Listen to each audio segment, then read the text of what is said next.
后来乡亲啊，回头继续来看这个洪灾。嘉义阿里山乡昨下晡有一粒大粒石头冲到台18线68公里的所在，这个道路是一度封起来，一直到早起的8点，才到路少清除好势。而且要通到达邦的联络道路，规片的树丛撞倒。 当地某部分的部落来熄电，当地民意代表是呼吁着乡亲尽量踮厝，莫出门，才袂发生着危险。落水干沙一直为水头流落来。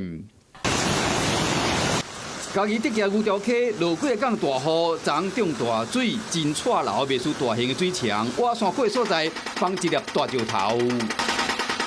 这粒大石头顶于路中央，车拢袂过。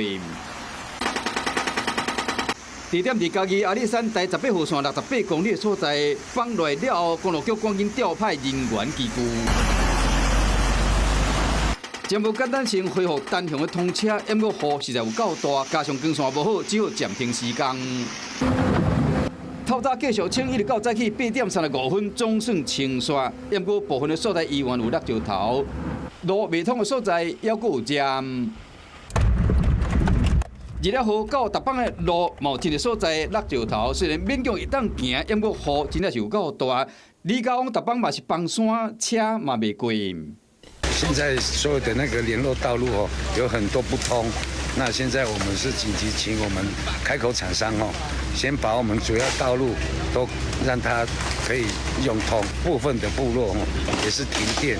提醒在地乡亲尽量伫厝内撇开危险的路段，安尼较安全。Hello， 我是蒋欣梅。想要抢先掌握最及时的新闻资讯吗？赶快订阅、按赞、开启小铃铛，锁定华视新闻 YouTube 频道。